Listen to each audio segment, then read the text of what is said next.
Welcome to Cut Daisies and Unicorns. And Phil and Steve are back here. We had to take a slight break.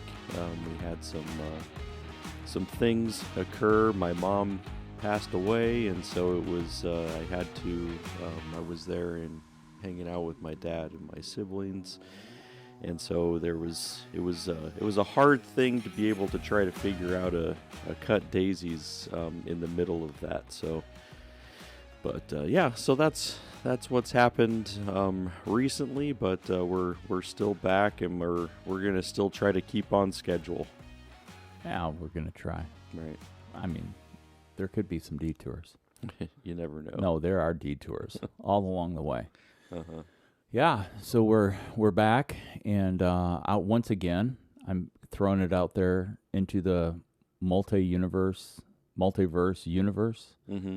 I mean, we really could use someone who's super stoked about social media. Yeah. That would just carry the bucket for us. Right. That would be good. I mean, it would be helpful because I'm like last minute I'm posting saying, hey, due to blah, blah, blah. 5 people find out, they sent the heart emoji. Everything's all, I'm like, not going to be able to do this. And so, hey, I'm going to post something on a rerun. I never posted anything on a rerun. I'm like, people who are listening to us, yeah. I mean, they could go back and listen. Sure. But, I mean, this is where, like, someone who would be, like, really interested in carrying on a continued conversation through social media, you and I are horrible at that. Yeah. Mine is a planned horribleness. Yeah. Mine's just chaotic horribleness. Yeah.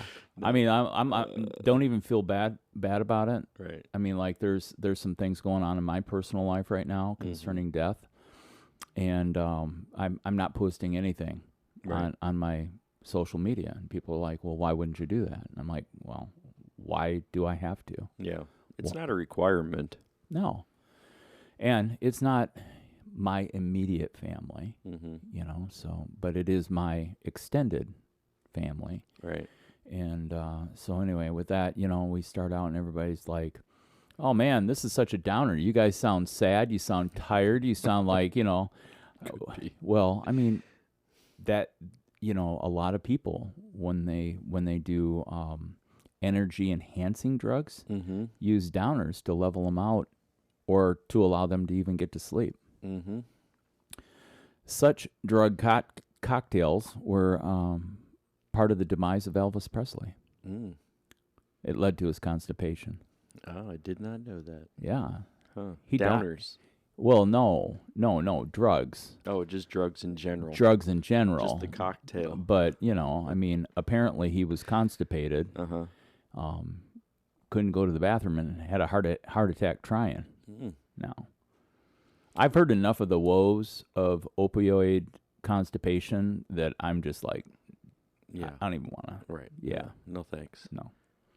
So you would say that Elvis is dead then? Oh yeah, I think so. You're fairly confident. Based on Elvis's what is the word? His pace of living. Mm-hmm. He was meant for a short life.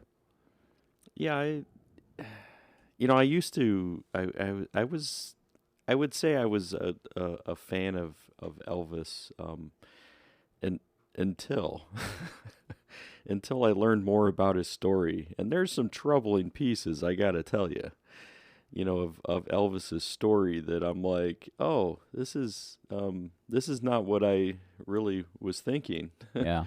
I mean, not only just his marriage to an underage girl, I mean, and apparently it was all, okayed by parental figures and all of that stuff, but just even going back to the music of Elvis, a lot of it was hijacked. I was going to say stolen property. Right. Yeah. So, I mean, we don't have to go into all of that, but I, look at him like, oh, because there were people in the hip-hop community. Men say only fools. You know what? The last time that we sang on a podcast, we actually got flagged for copyright. We did. Two flags. Apparently, there's a free version of our bumper music that I use that must be like this folk something or whatever. It gets flagged. I refute it. We still have copyright infringement like flags on our backside of the YouTube stuff. But the rock and roll thing with Axl Rose. Yeah. Yeah. That one got flagged. That one got flagged, but we were right in the middle of it. We start doing this thing. So I mean, I'm not going to tell everybody but I mean, it said rock and roll, and I figured that the algorithms would pick that up and really get nitpicky about what they were seeing in the zeros and the ones. Yeah. Yeah. So you're not even allowed to like just spontaneously sing a song. Well, this is going to be the test, because if what happens to our podcast is it gets flagged for copyright because I started in on some Elvis stuff, then we'll know. All right. But he can't even hum a few bars. Seems so like almost premeditated that they want to ruin spontaneity. Right. I'm like, it's horrible. Well, I mean, to me, it's also like we're not like you didn't burst into that. I mean, even it wasn't even the full chorus. Right. Like, so it would be. I mean, and we're not like, oh, Steve's trying to be able to build his career off of this Elvis clip. No. That's not what's happening. I think I'm just going to live in the moment where we're not monetized. We're not even close to being monetized. Right. We're like we're closer to being monetized if we didn't have a podcast. Like, we would really be far away from being monetized. But since, I mean, we're not monetized, it shouldn't really matter. And, I think then when you get into monetization, actually all it would affect, it was just affect. You can't be paid for this video. Well, I'm not getting paid for this video. Right. Don't worry. Right. Don't worry, YouTube and all the rest of those people out there. Second attitude flag. Everybody, by the time we're like literally 4 minutes or 10 minutes into this thing, and it's like, man, you guys got bad attitudes. Oh, I'm wearing it on my shoulder. See, I can't even pick my words today. Right. Buh. Right. It's there somewhere. Sleeve, shoulder. Yes. Yeah. It's out there. How many times? So, as far as Elvis, I didn't realize that it's Priscilla, right? Presley? Yeah. I didn't realize she was underage when they got married. Oh, yeah. I think she was like 15. Huh. Yeah. And so maybe... But it was down south, right? Right. I mean, not the stereotypical, like, I mean, probably... Oh, my word. Where did Elvis and Priscilla get married? Ha! We're going to find out right here. All right. We're digging deep into... All right. They had an 8-minute civil ceremony held in a private suite in Las Vegas's famed Aladdin Hotel. Surrounded by 14 of the nearest and dearest.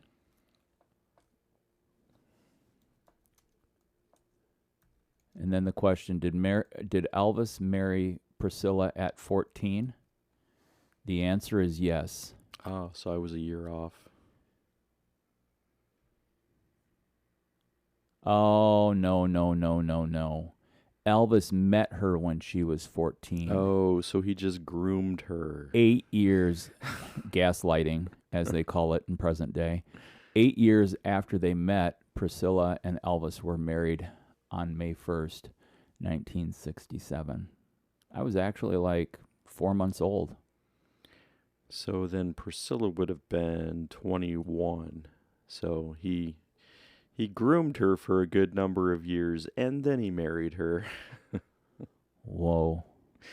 But yeah, I don't know. There were some things that were, I mean, the way that, some of that's told in there was some, I mean, he definitely, there were some dysfunctional things within there. Oh yeah. But I remember Chuck D in Public Enemy when he said there's a line that John Wayne and Elvis are not his idols. Huh. Almost like there's there's the white side, right? And I mean, John Wayne kind of gets held up as like this masculine figure of, kind of just macho, whatever. Historically born in Winterset, Iowa. Right. Yeah. Hmm. And then you get like Elvis, who they, is like this, the king of rock and roll, as they call it. Yeah.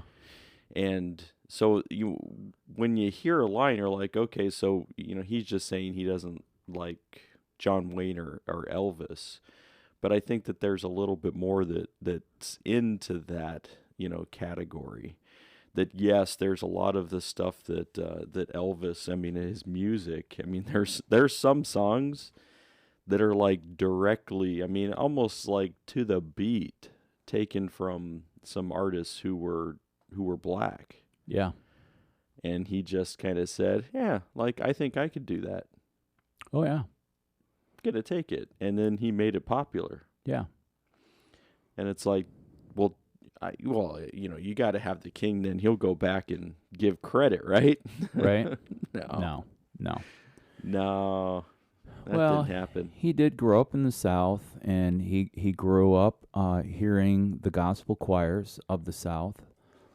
He was and there's the whole part about Elvis being tortured between the religion, his mom's love, and this pull and tug on his heart. But I mean that he and Jerry Lee Lewis hung out together. Mm-hmm. Again, another gentleman in a confusing marital status. It was an interesting time. I mean, we're talking about 1967. Mm-hmm. Now, it would be an interesting search that I would love for you to type into the Googs. Yeah. How many states in the United States allow for marriage under the age of 16?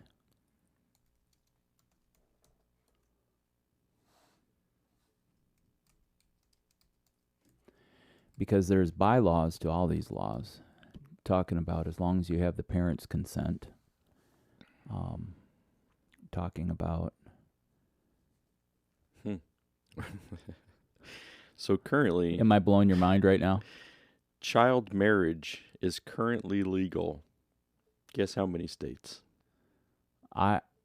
For the sake of, okay, green flag on Steve's positivity attitude. He's going to bring optimism to the table. Are we all ready for this? Yeah, I'm ready. This is my bucket of optimism.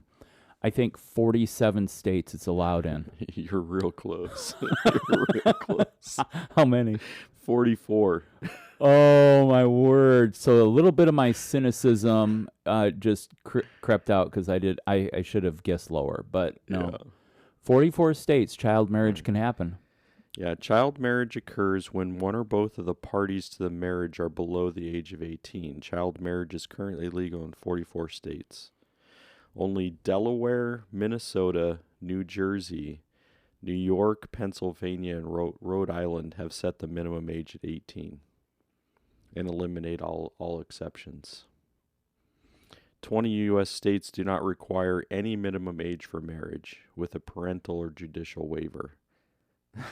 So approximately 248,000 children were married in the U.S. between 2000 and 2010. So this isn't even just a past issue. The vast majority were girls wed to adult men, many much older. You know how I knew about this? How? Blacklist. Oh. It was a topical issue. And and there were and it was a lot about older men entering into marriage contracts with people who are from Middle East or Eastern countries, and and again, I'm just going based off of what TV's feeding me. This is not a judgment call, thing on saying, oh well, it's okay in that culture, so but I mean, yeah. So and then how often, when it comes to human trafficking, how often are women trafficked based on their own family trafficking them? Yeah. These are staggering, appalling statistics.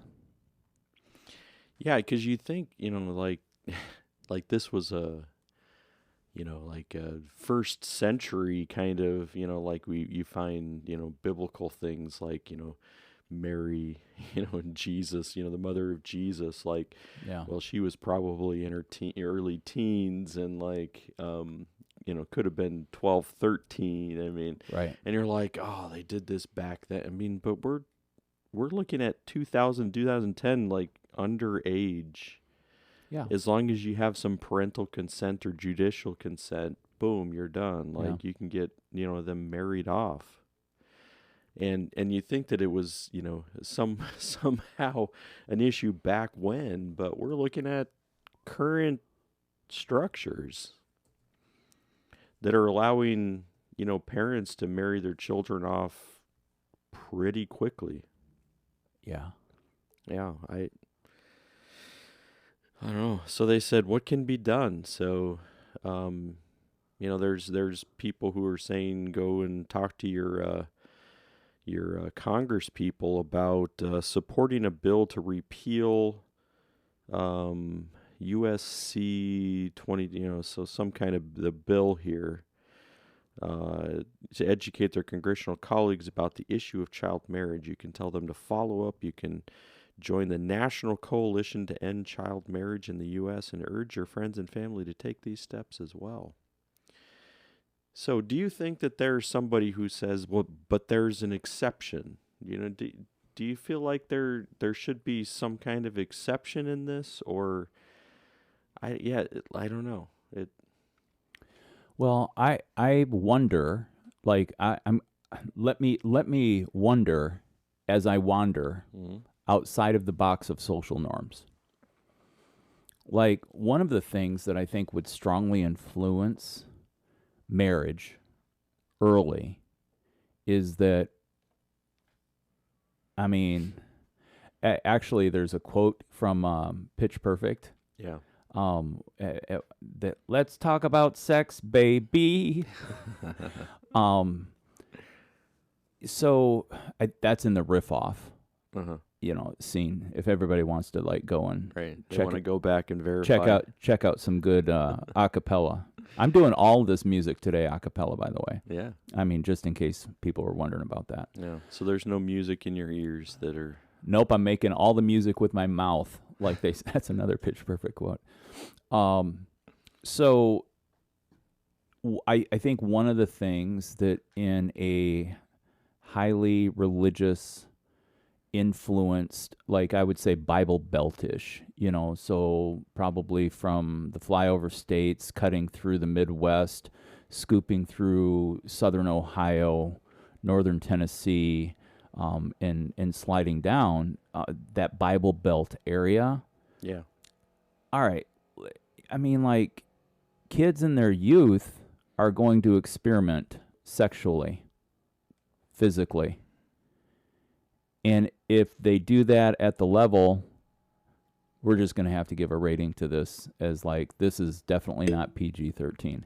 Oh, yeah. But I mean, if there's kids who are 14, 15, 16 having sex and somebody gets pregnant, then what's the swoop in move from parents who are right in the Make Bible sure Belt, they get married in the Bible Belt church? Well, you got to get married. Mm-hmm.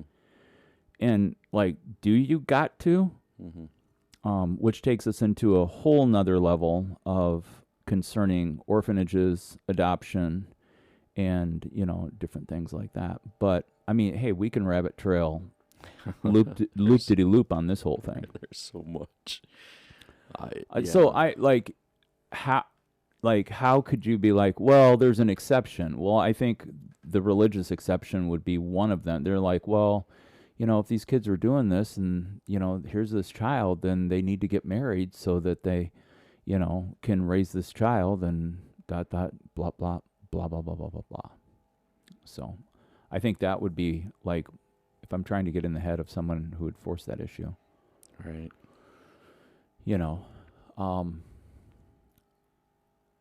I would be really interested, and you have a background of being raised in Utah. Mm-hmm. And so we do understand that Mormons believe in polygamy. Mm-hmm. For those who don't know how to spell the word, which I'm not sure I do, it just means that a man can have more than one wife. Right. Now, I don't know if that is a state law that it's permissible, or if it's like the state law allows it, but the national law doesn't, which is kind of like the weed laws going on right now. It's true. Yeah, I mean, there's parts of like the LDS. So we're talking weed and seed right now is what we're talking about. Weed and seed. Yeah, so the Latter-day Saints church still, like, they've tried to distance themselves from polygamy a little bit. Yeah. But there still is a fundamentalist group, or groups, I would say, in Utah, that they have communities that they're living kind of that whole polygamy thing.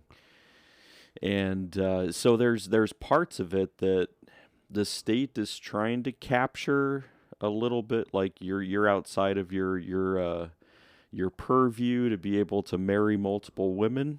And so we're going to try to crack down, but they try to figure out any other way of kind of flying under the radar. So living in these, like in a town in southern Utah, there's a whole community of people who were trying to just fly under the radar. Now, some of this happens with... Now we're talking about a polygamous goose egg right there. They're flying under the radar as a whole community. As a whole community. What? Which they all know that they're there. That's the other thing. I mean, there's documentaries done. There's been specials on, ABC, NBC. They've all done specials on these communities. There's people... I think there's even a show like... like escaping polygamy or like that are all based on getting, and most of the time it's younger girls out of this community because they're being married off into these, multiple bride households, and some of them are not cool with it, but they also don't know how to get out of it. Yeah, because they're young and they don't have they haven't been built with the function, like they don't know the possibility. They don't know what they don't know. Well, and there's even the part, this was brought up in this Blacklist episode, was that the child can be given in marriage, but they don't have legal rights. Right. Yeah, they still can't enter an actual contractual agreement. Or they can't exit one. Mm-hmm. Like they have to have an adult's consent to be able to exit it. Mm-hmm. And the adult that's married them or made the arrangement for the marriage, I mean, this is maddening. Mm-hmm. I'm staying away from other words, but I mean, just maddening. Right. And so, and then now I'm moving into profiling, and I don't know that the FBI would ever hire me to be a contract profiler. But the real thing that I would wonder about, to my knowledge, I've never hung out and had conversation with a polygamist. Right. Okay? To my knowledge, even when it comes to Mormonism, the only Mormons I've ever run into are the missionaries. Mm-hmm. Two guys walking down the street. Right. There's no polygamy going on right there. Not saying there couldn't be other things going on, but hey, this is Chicago. That's okay. Right. So... I come back around on this whole thing, and somebody's out there going, that is so politically not cool, dude. You should not be talking that way. And I'm like, hey, I think the real point is just to be able to talk about it, Right. you know, and say, you know, you think that doesn't happen? Question mark. All right. So, but all right, with those disclaimers, hashtag. I don't even have a disclaimer lawyer as a sponsor. Still not a hashtag disclaimer sponsor. But so even with that understood, as a profiler, what I would come back to is first wife, married. Okay, say the guy's 30, 35, marries an 18-year-old. Now I'm stretching this to be plausible. Yeah. Marries an 18-year-old. Has his first wife. She's 18. 3 years later, 2 kids later, marries a second wife. Do you think she's 35? No. My guess is wife number 2 is 18. Right. And this whole thing is perpetuated all the way down. So now, after 15 years of marriage, and we already know that we're not good at doing the math. Right. But if every 3 years the dude's getting married, that means the dude's got 5 wives. 15 years later, the dude is 50 years old and is married to an 18-year-old. How is this good? Right. Oh, man. So if you wonder what happens to Steve and Phil when they come in with sad hearts, heavy hearts, and a chip on their shoulder, then apparently we're talking about human trafficking and child marriage. By the way, Jerry Lee Lewis, his whole career was going great until he married his 13-year-old cousin. Yeah. Oh, man. Well, and I mean, and if we want to, we can bring up film and what's his name, Woody. What's the filmmaker guy? I'm not tracking.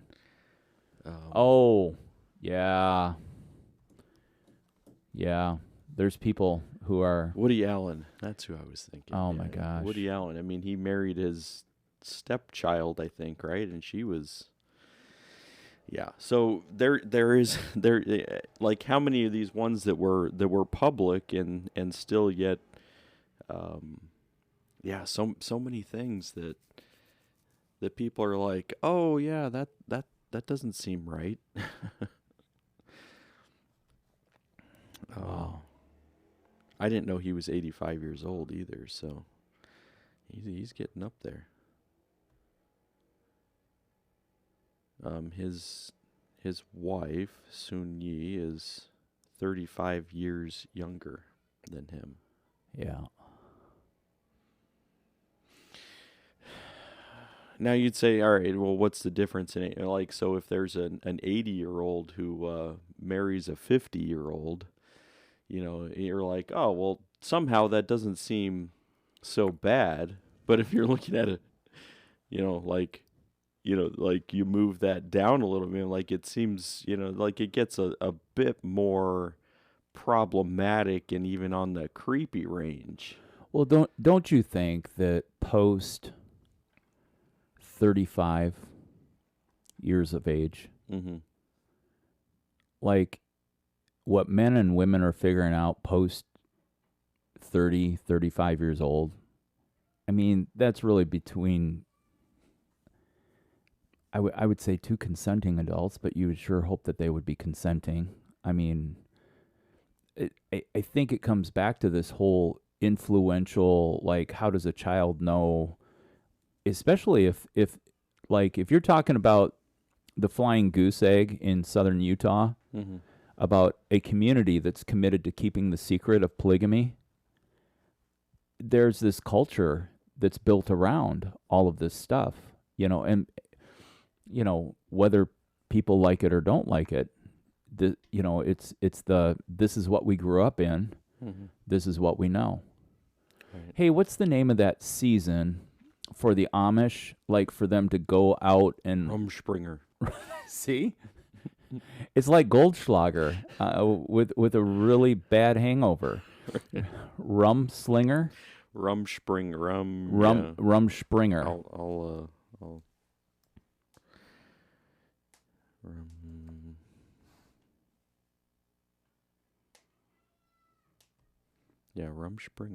Rumspringer. Yeah. And apparently there's no definite time period. Oh, I thought it was like a year. You got a year to That's what I was thinking too, but apparently, I mean, I heard somebody else talk about it, and they said it can vary as far as like your time period away from the Amish lifestyle. Yeah. I always look at like how like what's the percentage of people who come back? I think Google would probably tell you that, you know. For people who are wondering what we're talking about, maybe everybody's heard about this, but yeah, I mean, this is like a period of time that in the religious practice and cultural practice of what Amish people set themselves aside from the modern world, then kids are released to go, and I mean, they can do whatever. Typically, the way pendulums swing is they move from the conservative background and conservative practices and dive into the deep, dark tunnels of everything that we represent as modern Western culture. Mm-hmm. Yeah. So did you, like, how many people come back? I would think that there would have to be a little bit of Stockholm syndrome involved in this, in that for a while the freedom would be great, but then it could also be disastrous and detrimental to a person's life. And coming back to the comfort of the surroundings that you know, then it is like, yeah, that was okay for that, but there's, you know, and I bet there's like really great community connection and interdependence upon each other, and, you know, families are coming together, and there's, I mean, like, I remember when my parents hung out with their best friends and their kids were there. These were good, memorable times. Yeah. We worked together. We ate together. We played together. You know. So apparently, I mean, NPR had done a whole deep dive on this area, but I just see a quick reference to 80% return.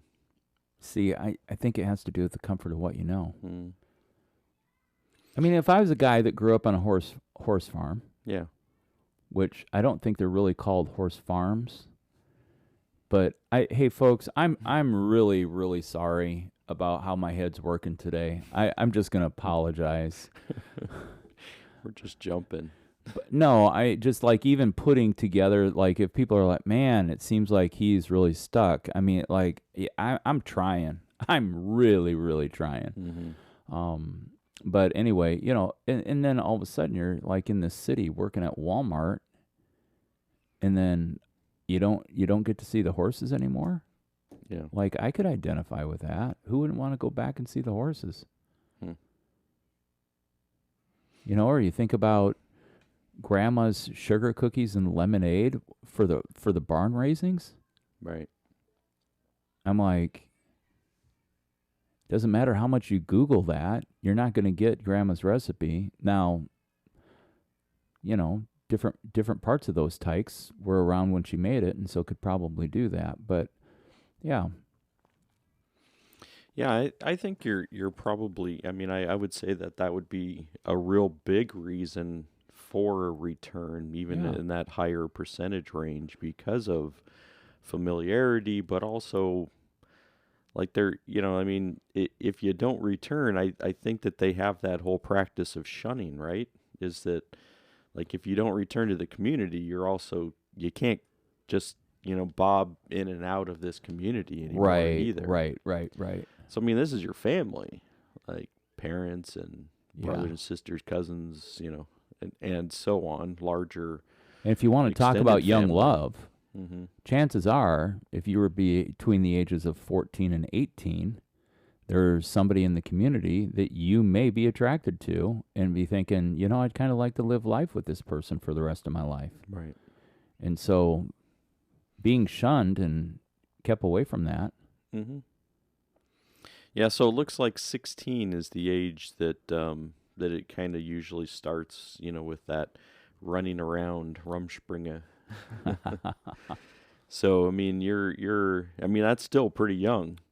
I mean, you most of the time, I would say cognitively, you're not even prepared to cognitively sort through all the issues you need to sort through. Yeah, it's true. So there's apparently a movie on Rumspringa. So if you would like to go and check that out, I don't even know where it's playing, but Rum-pum-pum-pum. Rum-pum-pum-pum. Yes, that one. Yeah, you can get that on Disney Plus, but they only put it out for you to watch during the Springa. Yeah. Oh, I make myself laugh. Uh-huh. Yeah. Right. Oh, yeah. So there's a documentary style if you'd like to check out more about Rumspringa. Yeah. But yeah, and that doesn't have anything to do with child marriage, but maybe there's some elements of early marriage in the Amish community too. I don't know. So.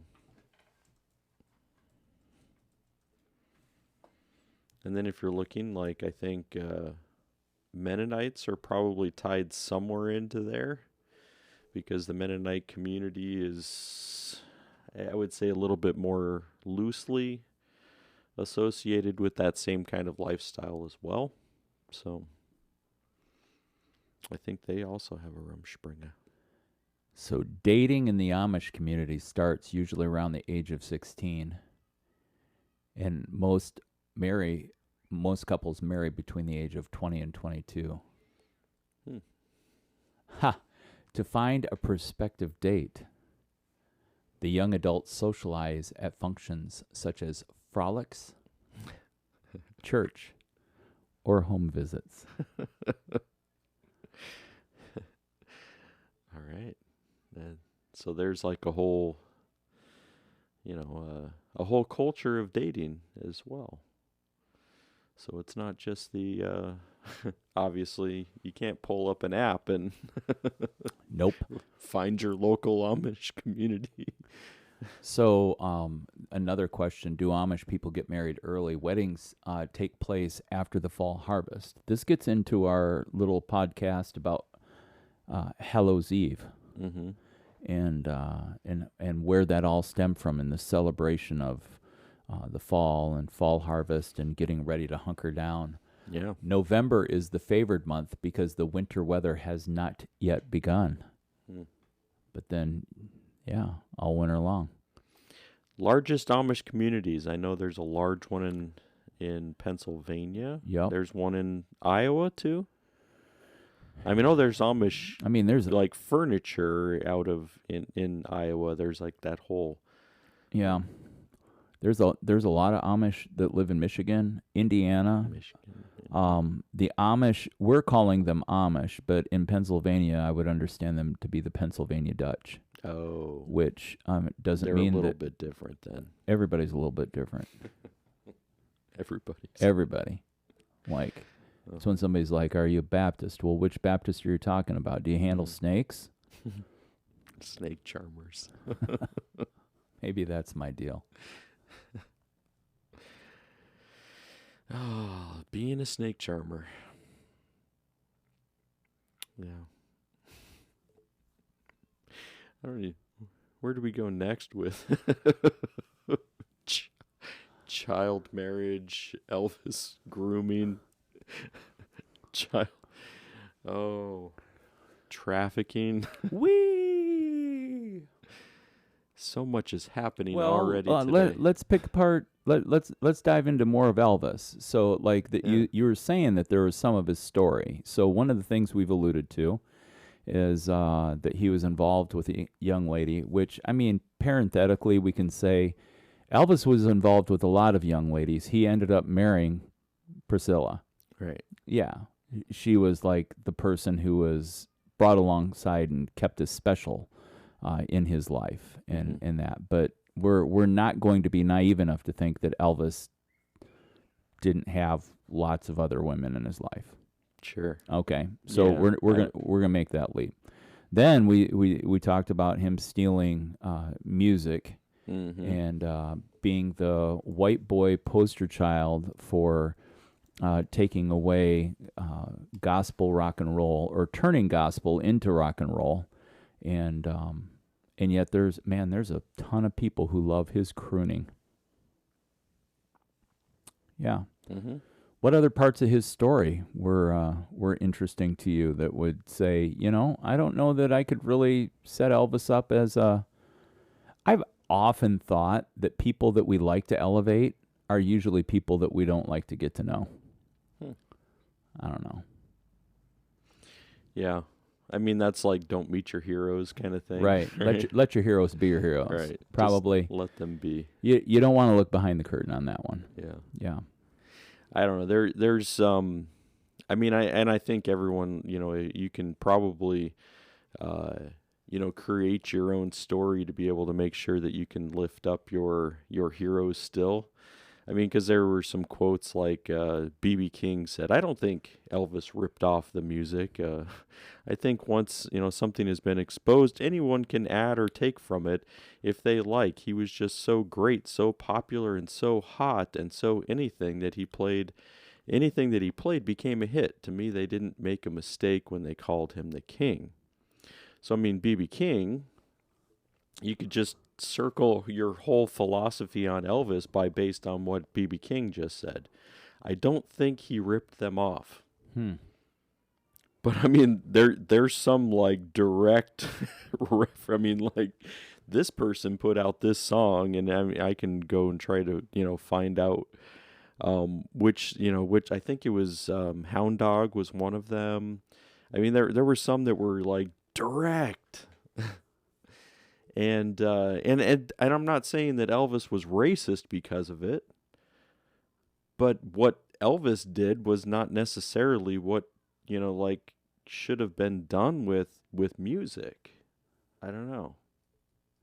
Well, I go back culturally into the time frame of when all this breakup was happening. I mean, we're like, if you think about the recording industry and what was going on, vinyl and the technology for vinyl was coming into fruition. A lot of places they recorded to vinyl. There weren't multitrack, and multitrack didn't come out until Ray Charles, Elvis Presley. These guys were a little bit kicking the can further down the road. And so a lot of radio. A lot of times what got played on the radio had to do with the money that got paid by the promoter to the radio people. And that's a whole nother, man, if you want to take a dive into, finding out more about how crazy life was in radio, there's all kinds of stories surrounding that. And even to the point then, now I think we all get down to it. Really, stars want to be stars, musicians want to be stars, people want to be successful in the music industry and things like that. But we've certainly seen that in our day and age, with the availability of everything that's going on with information, it's just really hard to break through. I know some really talented people that have been great if they weren't born in this time. Yeah. Yeah, it is interesting. I mean, yeah, I mean, when you take a look at there, so I don't know. I mean, I look at Elvis, and you can still say like, I mean, so he learned a lot. I mean, there were people like Little Richard, who said that that Elvis kind of opened the door for black music. But then, of course, then you get Michael Jackson in the 80s, who says there is no black music. There's just music. Music shouldn't have a color. I mean, and early on the radio, you couldn't tell. I mean, like, so you weren't thinking, well, is this person, it wasn't until they were trying to play live shows that they weren't allowing black people in to be able to even perform in certain places. Yeah. Because before, if you couldn't see them, then you could play whatever. Right.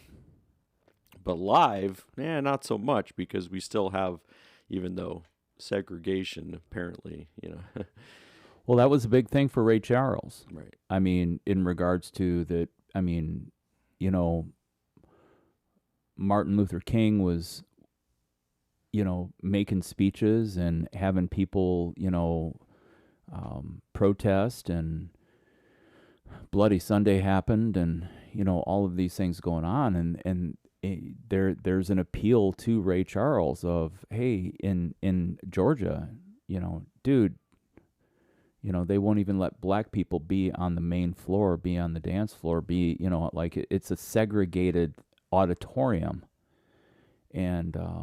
And so Ray was actually banned from ever playing in Georgia because he stiffed one event. And that gets us back into, and folks, you can go back and take a look at some of our podcasts on Black Lives Matter and talking about Jim Crow and, and stuff like that. But it just was really interesting how far along down the road in our evolution of where we're at and what is acceptable versus what was going on as people were pioneering. And I think that that's B.B. King's, probably his point, was that, I mean, we're talking about, some of the things going on. I mean, there were people boycotting the Beatles, because it was sending these teenagers into psychedelic frenzy when,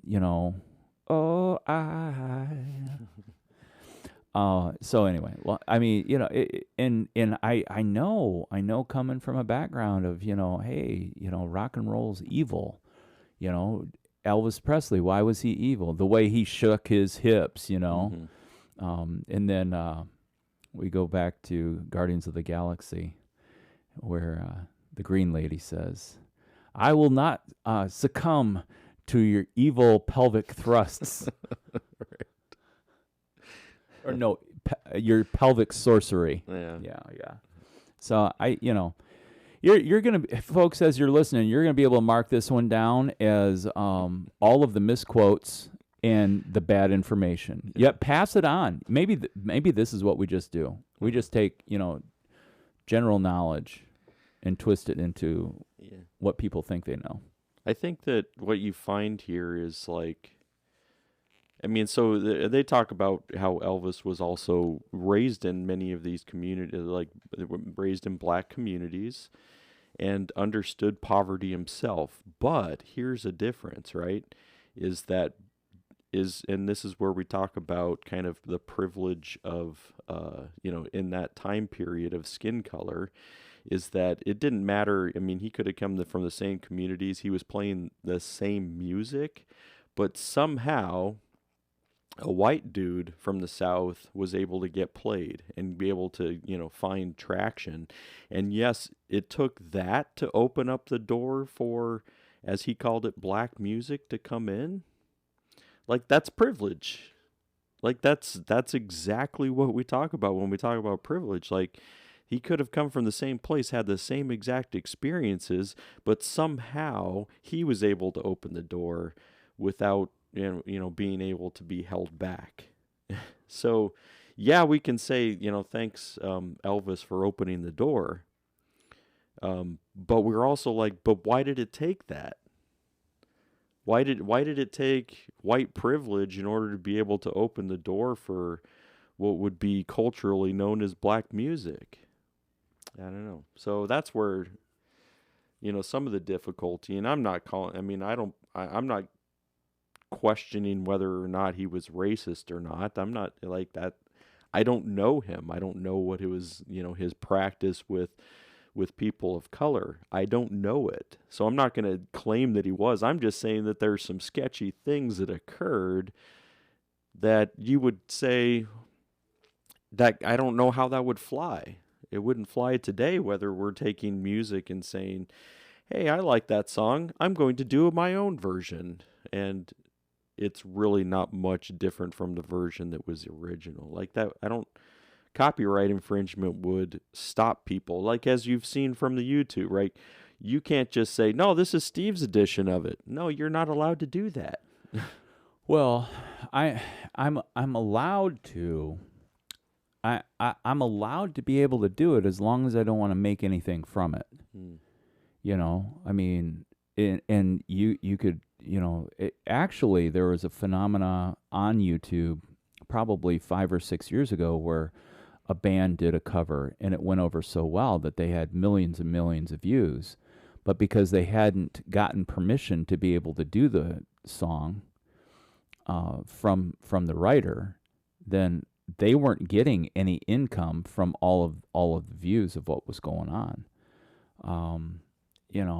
And so I think in a quick scan as you were talking, what I see is that Elvis didn't try to pass on anything that he did do without giving credit to where he gained it from. I think that's an important part about, hey, I don't even know if we can use the word integrity about Elvis Presley and his life, okay? There's no question that Elvis Presley monetized his music career and made millions of dollars while he was alive. And then, under Priscilla's guidance, this thing has just blown up and continues to blow up with how they market and mass produce, whether it's an Elvis doll or, and I'm sure royalties still roll in from these songs that are being played on, radio stations and different formats, platform formats and stuff like that. But he had people come in and songwrite with him. He had people that he recognized. Hey, I was hanging out with blah blah blah, and we did this. And we need to back out into, hold it, wait. Elvis's voice, his ability to perform, how he danced. Forrest Gump taught Elvis how to dance. Right. Uh-huh. So, I mean, his dancing, he's beauty's in the eye of the beholder, but there was a lot of beholders that thought he was beautiful. And so, and then, I mean, music was one thing, but then he got into movies. People can't say he stole his bad acting from anybody. Right. It is true. And yet, when you watch an Elvis movie, there's a little bit of the part of, this is a train wreck, and I can't look away. I mean, so, in the corniness of all of that. Yeah. Oh, there you go. But, I mean, look, this statistic is, phenomenal. In 1973, Presley staged the first global live concert via satellite, Aloha from Hawaii, reaching 1 billion viewers live, an additional 500 million on delay. In 1973, wow. And talk about analog versus digital, that's not happening over the interwebs. They're bouncing the feed up to a satellite, and it's sending it out to all of the different transmitters for it to be able to be viewed. Right. Whoa. Yeah, that's a technology that they, continue to improve now, but that was some first for people. Yeah. So, the best, the article that I'm reading right now has asked the question, but did Elvis Presley steal black music, like 7 times? Yeah. And the author still doesn't answer the question. I'm like, you're getting a really good rating on this of me being here and seeing what's going on. Yeah. Yeah. Yeah, that's it. Those articles drive me crazy, though. All right, if you're going to ask the question in the byline, and then you're going to ask it over and over again. Like, at least have some sort of answer. I mean, like, this one's like, was Elvis a thief? Yes. No. Maybe. Music stars weigh in on Presley's legacy. That's the San Diego Union Tribune. So, yeah. So like they just ask people, do you think he stole it?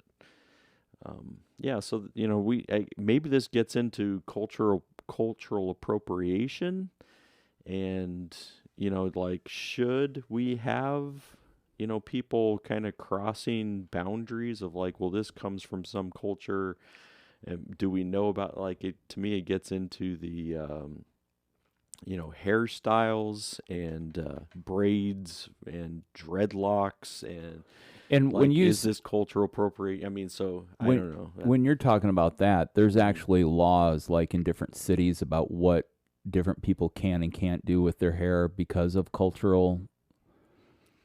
Yeah, I just know. Or is it school rules? Yeah, like, I don't know if there's actual specific laws within states about that, but I just know that there's people who are like, we still don't know what we're talking about. Right. I mean, but there's things like Kim Kardashian wears braids, like cornrows. Yeah. And they're like, "Oh, how dare you, take a hairstyle that people, especially within the black community have found is not just a hairstyle, but an actual, like, almost like way of life, and like you can't just take that, claim it, and then like was it Bo Derek? I don't remember which was a 1980s movie that she had some braids, cornrows in, and she made it popular for white people to be able to make that a part of their hairstyle. And so there's some of those complaints out of there, like how much should we be able to take from one and just make it something that's, and is there a problem? So are you going to go Rastafarian? Are you going to get some extensions put in and then dread out? Right. I mean, and there's I think you'd look cute with a little like bob dread, Bob dreads. Bob dread, little fringy fades at the end, right into your shoulders. Could be. Yeah. Could be. I don't think that's going to happen for me, but what? Because even they look at the Vikings, and the Vikings had the more of the, I would say, more of kind of the undo. I mean, like it was, they're not necessarily braids, but they're, I guess, more of a dreadlock, but it's unkept matted. Right.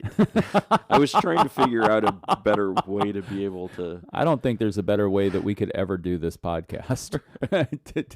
Today we're like, oh, really? Yeah. Right. But I don't know. I mean, I look at it and say, I mean, there's definite things like, I mean, within the native culture, like you don't want to wear an Indian headdress as as white people and kind of dance around like that. Like that would be, to me, inappropriate. Oh.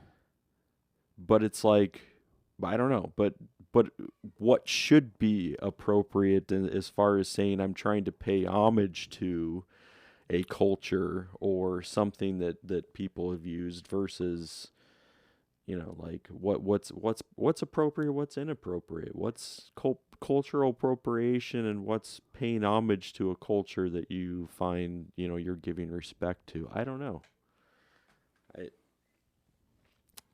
It's a whole area that's again, it gets played right now in lots of different circles as far as what you should do, what should be allowed to do. And well, as a white guy who wears plaid shirts, mm-hmm. would you be offended if a black guy wore a plaid shirt? No. All right. But I also I hardly take offense to anything. So. Okay. I'm not easily offended. So that's on the other side of it. I mean, and maybe that's. But on the other side too, you would right. you would take steps to look at your own actions and not want to be offensive. Yeah. Yeah. Yeah. So, I shouldn't even do this. That's always a funny moment. You're already thinking how it's playing out in your head. I'm just like, no. So back in the day, I worked with some groups that were very adamant about their faith structure. And as a young man who was naive about these things, like I hung out with people that would go down the street corners and preach the end of the world. Fire and brimstone stuff. Well, and there's so many layers to this because the end of the world is at hand, and that's you could get into that hey, it's the end of the world, and preppers, what are we prepping for? And by we, I mean you, because I'm not prepping. But it's the end of the world, so you got to get ready for Armageddon. You got to get ready for the civil war that's at hand. You got to get and so the end of the world, and so the end of the world is at hand, and what's going to happen with your soul, and so then it was a platform for evangelistic preaching in the sense of which actually I would term as a simple belief gospel. And again, I'm stumbling over my words today, but but just, I mean, literally it was not only encouraged, but people were given positive affirmation to be able to go out on a street corner and yell at people about how much God loves them and how much that if they don't turn their wicked ways, they're going to hell. Right. And does that, freedom of speech, does that make that okay? And then where I was shaking my head is, or what does it mean to go out on the street corner and start yelling out and saying, hey, if you're a neo-Nazi, come gather around. And I mean, and we've had, there's been cases tried in regards to what does it mean to, propagate hate speech, and then there's some people on the other side of Jim Crow who would say that how we talk about an anti-Jim Crow view of living with other humans would say that actually we're speaking out against them, and that's hate speech. I mean, these concentric circles are, where do you draw the line that freedom from one is good and freedom for the other is not? Even though we don't agree with them. Right. And hey, for the record, I don't want any elimination of any part of humanity. I'm not advocating for that at all. And I really do want for all of humanity to have the same opportunities. Yeah. I mean, and I think that would be the call for equality, right? I mean, right. And that's the same thing whether we're talking about music, whether we're talking about housing rights, whether we're talking, I mean, we want people to have equality in the way that they're allowed to live. Yeah. I mean, and so why would we, I mean, and so then that's where, we've had a history where it hasn't been equal. And it's not just 400 years ago. I mean, we're not looking that far back. We're talking about, 50 years ago. There's still things that are even at play today that there's not equality.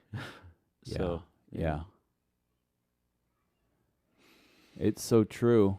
And still, it could be argued that if you have enough money, you could be a singer who's going to have a hit.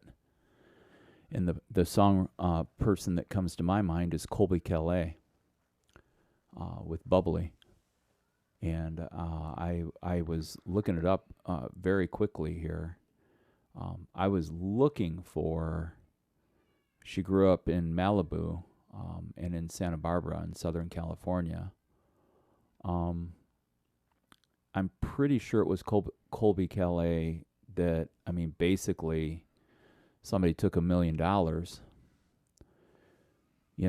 put an album together and got her on the road. And, she was at least that one hit wonder in folk pop back in 2007. But I have no idea about her Mormon background and if she's the third or fourth wife of somebody. I don't know either. Yeah, I'm just making that up. No. I have no idea where she is and what's going on in her life right now. Mm-hmm. Yeah. Yeah. I mean, I think that's where, like trying to be able to make assumptions then. I mean, so somebody who says, all right, I'm Mormon, like, oh, so you're a polygamist. I mean, that's like, no, like you don't, I mean, it doesn't necessarily have to equate, but it doesn't mean it also, like there's lots of unknown, but making assumptions are going to leave us to make an ass out of you and me. Wow. Yeah, I've been accused of being an ass before. Right. And then with that, that's where I land in regards to you can learn a lot just by asking questions. Oh, yeah. And I have a lot of questions, but there's times that I just don't ask them because of the volatility of the current climate. Oh, yeah. And so even though I really would love to find out some answers to the questions in the back of my mind, but like it's a bummer when you walk into a room and people stop talking and you're like, apparently they were talking about something that they didn't want my opinion on. Yeah. Because I am an opinion sharer, I mean, people have it out there and stuff like that. Right. Yeah. And then Jesus said, yeah, because I mean, and you're right with the climate the way it is in our world. Like there's not we don't necessarily have safe spaces to be able to just like, can I ask questions about this, or automatically you're going to jump to like, oh, because you're asking a question about this, you're taking the other side. Well, look at how like, no, I just want to know. Like, I don't understand it. Right. Can you help them? Like, no, like that. You either agree with me. Well, I don't know what to agree with. You're saying this statement, and I'm trying to ask a question about it, and all of a sudden you're telling me that I'm, whatever. Like, because I'm asking a question. Like, we can't have a discussion. Yeah, to me, it's just like how we run the podcast, right? Like, I mean, half hour ago, I start out with whatever I'm going to say with 4 different disclaimers. I don't mean this, and I don't mean this, and I don't mean this, and I don't mean this, and I don't mean this, and I don't mean this. That's a Coble original. Yeah, right there. And and so like it's like the climate is that you have to disclose what you don't mean before you even can speak what you do mean. Right. Because people are quick to shutting off their ears and shutting off their minds and and stuff like that. And so or there's the disclaimer, hey, I don't want to make anyone upset. Or are you saying, hey, by the way, the next thing I'm going to say will upset everyone? Right. I mean, come on. I'd really like to know. Right. But then as I hear people talking, the real question is, what do you call it when like people want to know what they want to believe? You had a word for it. Confirmation bias. Confirmation bias. And I think there's some proverb somewhere that like even the fool seems wise when he doesn't speak. Right. And so I think you end up having to navigate and move in where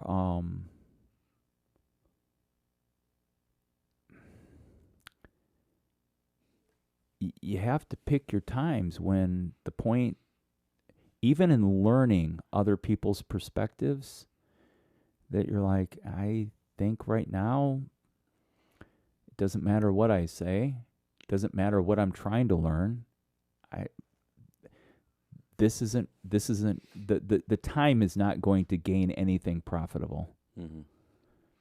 So how can we create safe spaces for discussion and questions? Do you think that's even a possibility within what we've now found ourselves in our current society? Well, in my spousal relationship, what I have to come back to is a different declaration. And the different declaration is, hey, no matter what, just know that what I've committed to is to love you. And that even in points of disagreement, that we can navigate disagreement, and it's not going to shift the ultimate foundation of our commitment to each other. Yeah. So then how can we take that same, I mean, I'm not saying we're going to be married to everybody, but no. How can we make the same commitment to people? Because I would say, like with you and me, like I could come with you anything, and you're not going to be like, oh man, Phil's, whatever it is that we want to jump to. Like we can have a discussion based on anything and say. But have we ever disagreed about anything? That's a good question. You and I are both adventurers when it comes to conversation and Gnosticism. Mm-hmm. And that is, we like to go on an adventure to discover. Right. We're very quick to declare that if there's something we don't know about, that we need to pursue knowledge more about it. Mm-hmm. And I don't know that we've ever landed on the opposite set of the tracks together. I would probably say that in our evolution, I'm further down the road, like in the religious realm, right? Because of your position at Tabor, and you holding that actively as an act of, this is a part of me living out my life, right? That there are things that you'll go on the record for and say, yeah, this is what I believe, and I'm like, well, that's good. Right. But on the flip side, the listener could say, but Steve, do you not believe that? I'm like, well, that depends on, and it's like when we were talking about the other day, and we were shooting around some stuff, and you're like, well, the either or, and things like that. And I've actually put myself into an ambiguity. Is that it? Ambiguous? Yeah, ambiguous. Yeah. I've thrown myself into a state of ambiguity for the sake of conversation. And actually, I was feeling guilty about it. And my buddy Chris was like, hey, dude, ultimately what you're doing is apologetics. You're just taking it to a level where people can enter in a conversation and not be offended by where you're going with it. And if ultimately, the fundamentalists would, have such a hard time with that approach, because the important thing is being right about knowledge of truth, and truth is truth, and so there's that. And I'm like, yeah, but if you have the truth and you know the truth, again, I'm going to quote Jesus. I didn't really quote him last time, but yeah, the truth will set you free. So you should be able to move in truth to a place that frees you, so that others can discover truth. So anyway, but and again, it's like when I hear you preach messages and stuff like that, I don't sit back there and go, oh man, this is sending me out the door. And quite frankly, you don't even give a rat's ass. You're like, well, hey, dude, if you're not coming back because of something I said in a sermon, I'm okay with that. And, and so, but no, like, there are times when you're preaching that in my head, I'm like, oh, wow, that's strong. It's good. but it's strong. You know what I'm saying? Right. You know, where like on the podcast, we don't get that strong in our language about stuff because we're like, hey, there could be people out there who are listening who have never really heard two people of faith sit down and have a conversation and be like, hold it, you know, like where are they getting this from and what direction is it going to? Mm-hmm. You know, we started the podcast talking about being down, the heaviness of loss and stuff like that. Yeah. And I know that in the last 2 to 3 weeks, that there has been significant loss of human life in both of our lives, multiple times, surrounded by loss, and it really, really weighed heavy on me. And I'm just going to put this out there. You and I haven't talked about this. This is a realization that I came to the last 2 nights in my sleep. Okay. But I've really moved into a place where, as much as in the past, and I'm not suicidal. See how I'm doing disclaimers? I'm not suicidal, everybody. But I don't know. I just get this picture of open arms. And I have this sense so much, like, I don't know if it's a sense of peace or this sense of freedom, but I'm like, gosh, this physical realm,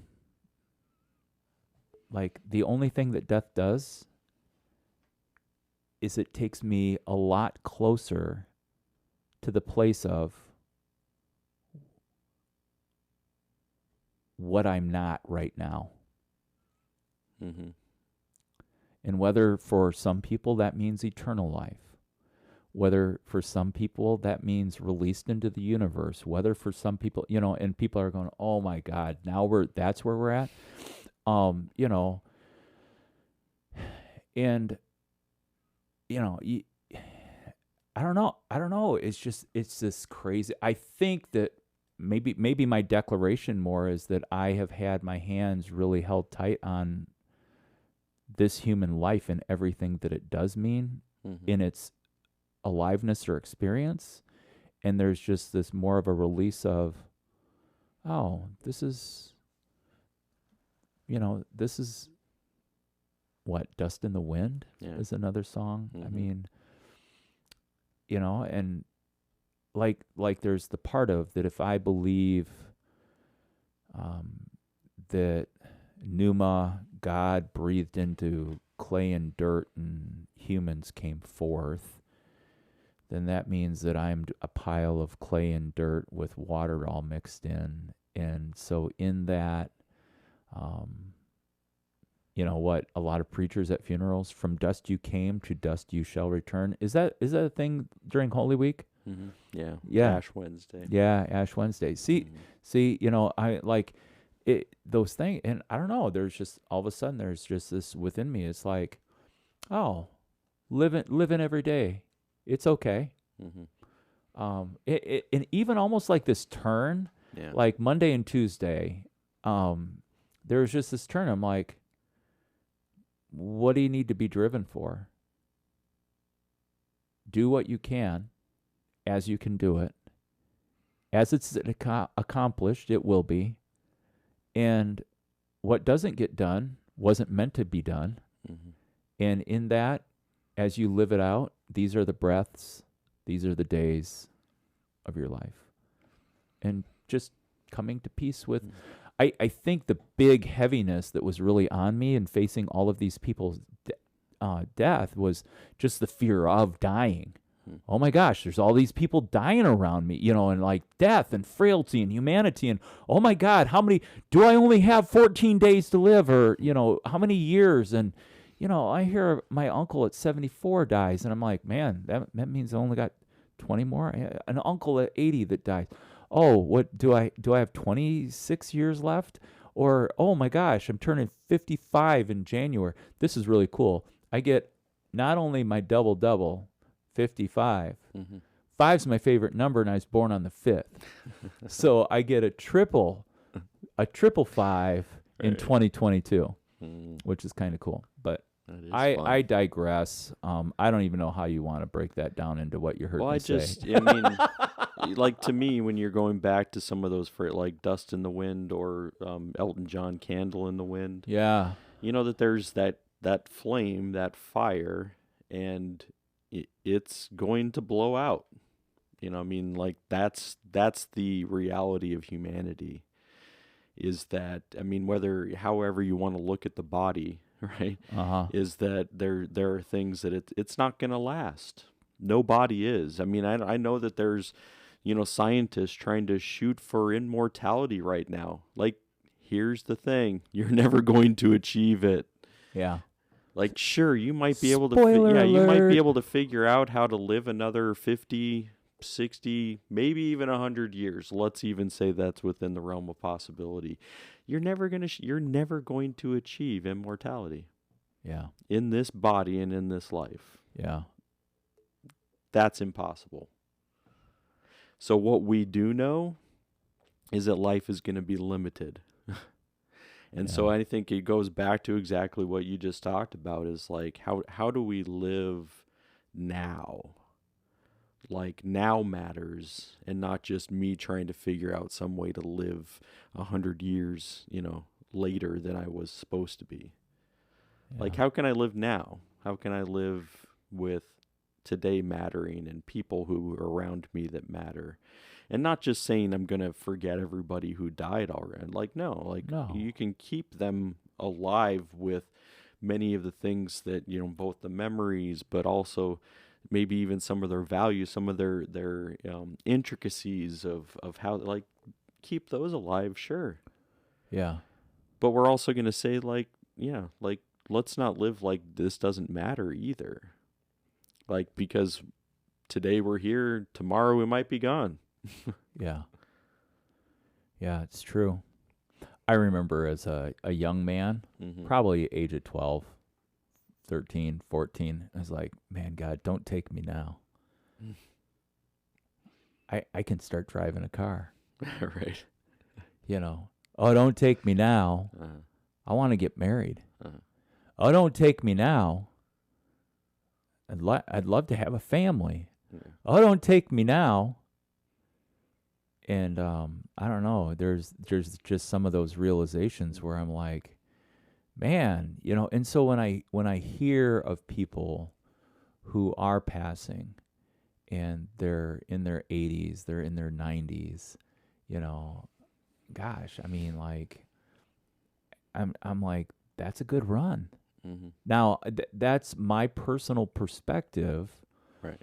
Because I come from a family where my dad died at the age of 54. And so, like, I'm like, any year that anybody else's dad got over 54, I'm like, compounded interest. You got more time, right? And I'm being that dad. Yeah. Any day after 54 that I live, my son gets to have me around longer. My daughter gets to have me around longer, you know, and stuff like that. But yeah, I don't know. I think what you're saying is, like, ultimately, even from perspective, there's never really a time you're looking at and saying, oh, like, death is, you know, like, this is ideal to die. I mean, I think about my mom. My mom would have given up everything. I mean, she wanted to continue to exist for her family, not like, she didn't want to, like, it wasn't like she's like, oh, yeah, I'm fine, whatever. Like, I mean, like, she would have given up everything. Yeah. She wanted to exist for, you know, to see her grandkids get married, to see, I mean, like, she would have, I mean, but realistically, understanding life's not going to be that way. Right. So yeah, you're going back to like those stages and saying, don't take me now, don't take me now. I mean, there's always going to be something. Yeah. I mean, even I think about Heather's grandma, who's now 90, what is she, 97, 90? I don't know, one of those. Yeah. Like, it's up there. Late 90s. And she's questioning, like, Early I centurion. don't know why I'm still here. Yeah. And that can be a fine question to ask. But when it comes down, like, is there going to be a moment where, you know, like, we're going to still say, like, man, like, that was a good run. Yeah. It's a good life. Yeah. But still thinking about it, like, you know, I mean, is there ever that good time? Because she would say, no, my time was already like it should have been already. Yeah. Like, so now she's even thinking, like, this, like, is there a good time? Like, yeah, any time now is a good time, but but so it comes back into that, and I think it all goes back to, like, how can we still live with, the intention that life matters and today matters, and let's figure out how to be able to be those safe spaces, of relationship and discussion and intrigue and knowledge and that was your question earlier that I don't think I ever answered or we ever got back to. But how is there a way to build that into conversation? And I just wonder if in our disclaimer culture, if it has to start with what we think other people understand, but just be so direct to say, hey, you know what? We're family here, and we're talking about a difficult topic. And I really want to hear your voice. Right. And no matter what you tell me, even if it's different than my opinion, I just want to hear your voice. Can you explain this to me? And then I would counsel our listeners to say, now start asking the questions behind the question, or start asking questions to dig deeper to what's behind what the other people are thinking. Because it's usually not on the first pass. Sometimes it could be on the second pass, but usually the third pass in the groupings of questions get people slowed down enough to be able to think through. Now, and I'm not very apologetic, and I don't mean that from the sake of giving apologies. I mean it from the sake of defense of what I believe. I'm not very apologetic in knowing well how to say, well, but there's another thing. I think just asking ourselves the questions, two questions that I can think of off the top of my head. The first question is, what do I want to accomplish with this by gaining this information? Am I really opening a door just so that I can be able to state my view or my position? If the point is for you to be able to say what your position is, and that's why you're asking, don't even start the conversation. Yeah, that's good. It's premeditated motive. And your motive is boiling down to you want to be right, and you want others to believe the way you believe. And people are like, what's wrong with that? Well, we're asking the questions about how can we create a culture with safe places, safe spaces that allow for people to enter into dialogue and to build relationship. And that means that being able to sit at the same table with people you disagree with. So the first one is what's your motive? And then the second part is, if you need to be right, why do you have to be right all the time? And quite frankly, and this is where I would move into, and now you're talking about the guy who's a generalist, who will paint with the broadest of strokes. But I would just come back to and hold up the mirror and say, these are the questions that I ask myself and have honed the skill on listening and imputing what I think on other people. And so if the only reason you're having conversations is so you can be right, and if you are expecting yourself to be right all the time, you need to hold up the mirror and ask yourself, when is there ever going to be room for the rest of humanity to understand you can't be right all the time? It can't be your way all the time.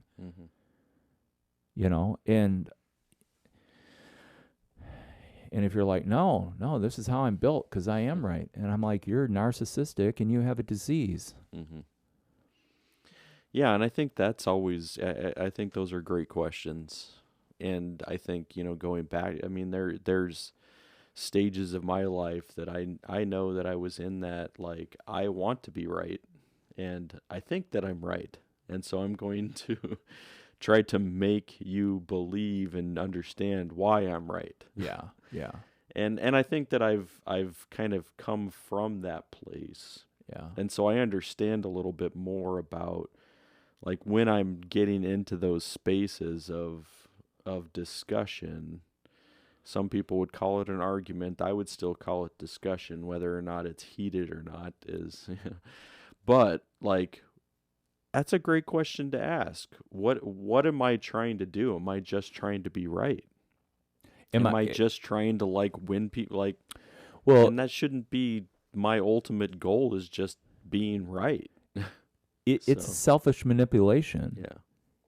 You want to go back to the whole thing. You're gaslighting the conversation so that you can have your way. Mm-hmm.